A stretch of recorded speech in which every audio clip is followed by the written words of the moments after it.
जय भीम साथियों। बाबा साहेब जी ने जब हिंदू धर्म को त्यागने की महत्वपूर्ण घोषणा की थी, उस वक्त बाबा साहब ने कहा था कि इन तीन भगवान की पूजा नहीं की जानी चाहिए। पर क्यों नहीं करनी चाहिए, आज के इस वीडियो में हम आपको बताएंगे। तो आपसे हमारी अपील है कि वीडियो को अंत तक जरूर देखें। बाबा साहब ने कहा था कि तीन देवी देवताओं की पूजा नहीं करनी चाहिए। तब हिंदुओं ने उनका बहुत विरोध किया था। हिंदुओं को लगने लगा था कि डॉक्टर अंबेडकर हिंदू धर्म का विभाजन कर रहे हैं और ऐसे कई आरोप बाबा साहेब जी पर लगाए गए। तब बाबा साहेब जी ने घोषणा कर दी थी। पर अभी भी बाबा साहेब के मानने वाले कुछ लोग हिंदू धर्म के देवी देवताओं की पूजा कर रहे हैं। अपने लोगों को समझने के लिए बाबा साहेब जी ने एक भाषण में बताया कि कौन से तीन देवता है कि पूजा नहीं करनी चाहिए और उन्हीं देवता के तीन त्योहार को भी स्पष्ट रूप से नहीं मनाना चाहिए। यह भाषण बाबा साहेब जी ने 28 अगस्त 1937 को मुंबई के म्युनिसिपल हॉल में दिया था। बाबा साहेब ने अपने भाषण में कहते हैं कि हिंदू धर्म के अनुसार जिन तीन धार्मिक त्योहारों को मानते हैं वह हमें नहीं मानने चाहिए। इसका पहला उदाहरण बाबा साहेब बताते हैं कि लोग शंकर भगवान के नाम से सोमवार को व्रत रखते हैं और शंकर की पिंडी की कई तरह से पूजा करते हैं। लेकिन क्या कभी किसी ने यह सोचा है कि असल में शंकर की पिंडी क्या है? यह और कुछ नहीं, पुरुष और स्त्री की संभोग क्रिया की प्रतिमा है। ऐसे विभत्स प्रतिमा की हम महिमा क्यों गाए? सड़कों पर नर नारी यदि ऐसी हरकतें करने लगे तो हम उनकी पूजा फूलों से करें या जूतों से? तो फिर पार्वती शंकर की इसी क्रिया की प्रतिमा यानी भगवान की क्या हमें पूजा करनी चाहिए?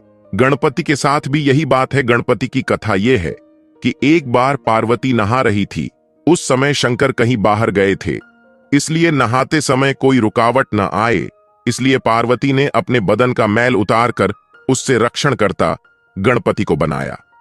सो मैल से उत्पन्न अमंगल को भगवान कैसे माना जाए? लेकिन हिंदू धर्म के भगवान बड़े ही विचित्र हैं, इसलिए ईमानदारी से मुझे लगता है कि उनकी पूजा नहीं की जानी चाहिए।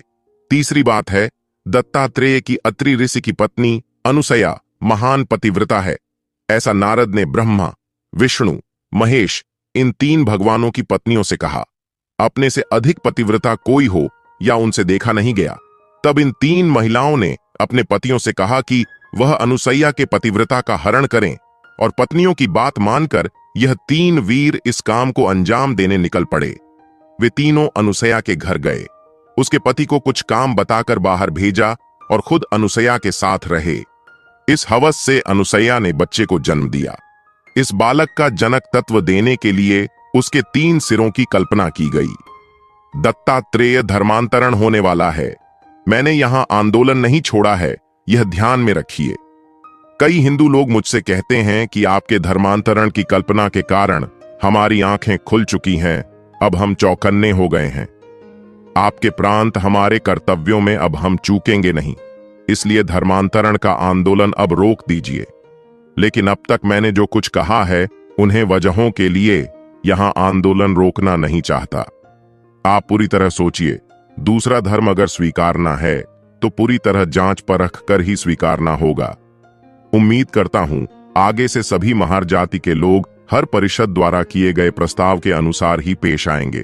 तो दोस्तों, ऐसा कहते हुए डॉक्टर बाबा साहेब अंबेडकर जी ने अनुयायियों को बताया था कि किन किन त्योहारों को, देवी देवताओं को हमें नहीं मानना चाहिए। तो दोस्तों, मैं आपको एक बात साफ साफ बता देता हूं कि ये वीडियो मैंने किसी भी देवी देवताओं का अपमान करने के लिए नहीं बनाई है, बल्कि डॉक्टर बाबा साहेब अंबेडकर के तथ्यों के आधार पर कही है। अब सुनिए बाबा साहब की एक सच्ची कहानी। जब महारों ने बाबा साहेब की जान खतरे में डाल दी। इतना ही नहीं, इस घटना के बाद बाबा साहब जी के पैर की हड्डी भी टूट गई थी। इस कहानी में मैं जो आपको बताने जा रहा हूं उसे मैंने बाबा साहब के सहयोगी नानक चंद्र रत्तू की किताब से लिया है, जिसके बाद उन्हें चलने के लिए हमेशा लाठी का सहारा लेना पड़ा था। दोस्तों, यह बात है साल 1929 की।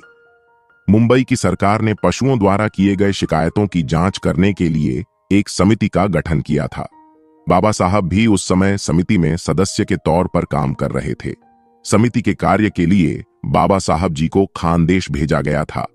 वहां से अपना काम खत्म करके वापस मुंबई रवाना हुए। मुंबई से वापस आते वक्त बाबा साहब 40 गांव में उतर गए, जहां एक पास के गांव में उन्हें अछूतों के विरोध में सामाजिक बहिष्कार के मामले की जांच करनी थी। 40 गांव के अछूतों ने स्टेशन पर आकर बाबा साहब जी को उस रात वहीं रुक जाने को कहा। बाबा साहब उस रात वहीं रुक गए और दूसरे दिन उस गांव जाकर वहां से उस मामले की जांच करके वापस 40 गांव आ गए। वहां स्टेशन पर अछूत बाबा साहब के वापस आने की प्रतीक्षा कर रहे थे। जब बाबा सब स्टेशन पर उतरे तो उन्होंने बाबा साहब का स्वागत किया और उन्हें फूलमाला पहनाई गई। उस स्टेशन से अछूतों की बस्ती महारवाड़ा जाना था। वहां पहुंचने के लिए नदी पर एक बने पुल को पार करते हुए जाना था और स्टेशन से महारवाड़ा पैदल भी जाया जा सकता था। बाबा चाहते थे कि उन्हें जल्द ही महाराणा ले जाया जाए, पर ऐसा नहीं हो रहा था। इसके विपरीत बाबा साहब को स्टेशन पर ही दीक्षा कराई जा रही थी।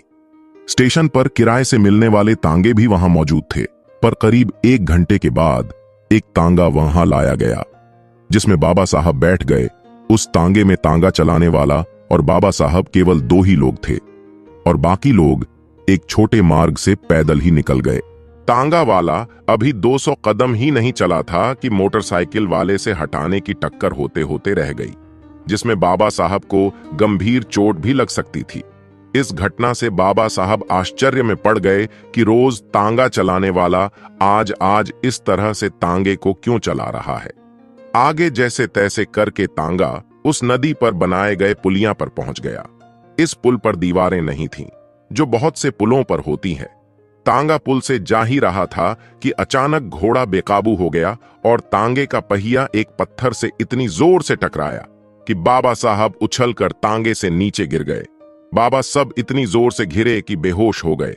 जो लोग स्टेशन पर बाबा साहब का स्वागत करने आए थे, वह महारवाड़ा पहुंच चुके थे और वहां पहुंचकर वह बाबा साहब की राह देख रहे थे। कुछ लोगों द्वारा बाबा साहब को इसी हालत में महारवाड़ा पहुंचाया गया।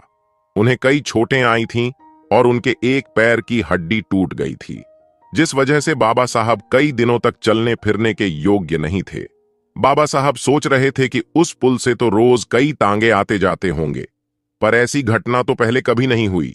जब पूछताछ की गई तो असल बात पता चली। रेलवे स्टेशन पर जो देर हुई उसका कारण यह था कि कोई भी तांगा वाला बाबा साहब को अपने तांगे में ले जाने के लिए राजी नहीं था, क्योंकि बाबा साहब अछूत थे और महार जाति के लोग बाबा साहब को पैदल महारवाड़ा जाने नहीं देना चाहते थे। महार जाति के लोगों का सोचना था कि बाबा साहब के वहां पैदल जाना यह उनके शान के खिलाफ है। इस बीच रास्ते यह निकाला गया कि तांगे का मालिक किराए से तांगा देने को राजी तो हुआ, पर वह तांगा नहीं चलाएगा। अब महार लोगों को तांगा तो मिल गया था, पर तांगा चलाने वाला नहीं मिल रहा था। अंत में यह तय हुआ कि उनमें से ही कोई एक व्यक्ति तांगा चलाएगा। उन्हें लगा कि तांगा चलाने में कोई कठिनाई तो नहीं है। यह सोचकर एक आदमी ने घोड़े की लगाम थाम ली। अनुभव न होने की वजह से उसे एहसास हुआ कि तांगा चलाना यह उसके बस की बात नहीं है। वह इतना डर गया कि उसने घोड़े को काबू में रखने के सारे प्रयास ही छोड़ दिए, जिस वजह से घोड़ा बेकाबू हो गया और यह घटना घटित हुई। बाबा साहब की शान बचाने के चक्कर में 40 गांव के महार लोगों ने बाबा साहब की जान खतरे में डाल दी थी। इस घटना के बाद बाबा साहब को एहसास हुआ कि तांगे वाला, जिसकी हैसियत किसी नौकर से कम नहीं होती, वह भी खुद को अच्छे से श्रेष्ठ समझता है, फिर चाहे वह अछूत कोई बैरिस्टर ही क्यों ना हो। इस घटना के बाद डॉक्टर बाबा साहेब आंबेडकर जी को हमेशा चलने फिरने के लिए लाठी का सहारा लेना पड़ा।